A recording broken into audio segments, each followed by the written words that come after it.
So my first hero, and it's going to sound corny, is my mom. My mom's a 3-time cancer survivor who's a highly competitive athlete. And what's amazing about my mom is, these things happened in her life, and she wasn't a victim for a moment. I mean, she wasn't excited about it. It was devastating and whatever else. And then she said, I have to do what I got to do, get through it, and get back to my life. And that model of adversity happens. Real adversity happens. And we have to, we can't run, hide. You can feel bad, but you can't dwell in self-pity. We just have to hunker down, lean on the people we can count on, and sometimes discover new ones that we didn't know we could count on, but we could. And we just get through it and then get back on track. And I think that model also works in business, right? Bad things happen. No way you can avoid it. And you may feel really awful about it.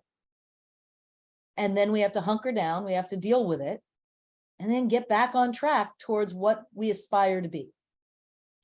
So my second hero is a man I worked for a number of years who had to do the same sort of thing at his company.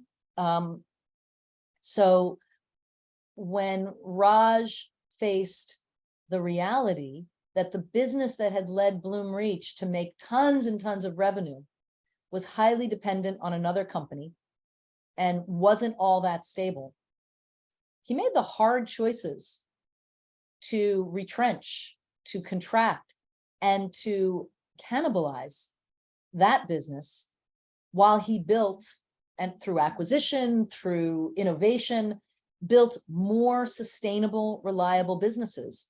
It's hard. You get attached to people. You don't want to make decisions to contract. It certainly doesn't look good from a funding perspective, but he did it anyway. And the result is years later, he's at the helm of a $2.2 billion company, a thriving enterprise. I respect that he did the hard thing and stayed the course, or effectively changed course, and still had the resiliency to hang on. So I think resiliency is a theme among my heroes, right? Growth mindset, resiliency. So the third one, and I didn't get to know him for that long, but my husband's grandfather was a Army veteran of World War II in Korea, an entrepreneur, and a deeply, deeply committed to his wife and family.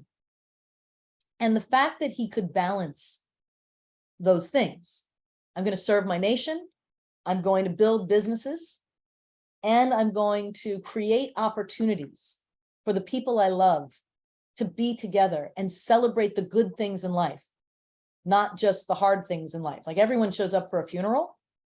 In Tiny's world, everyone shows up for every family event because that's when we get to be together. And even in an organization, like we're not a family like blood relatives, but we have committed to do something really hard together. We need to celebrate our small successes and our achievements because God knows we're going to feel it on our setbacks. So I really liked the model and the values with which he led his life. So much so we named one of our children after him.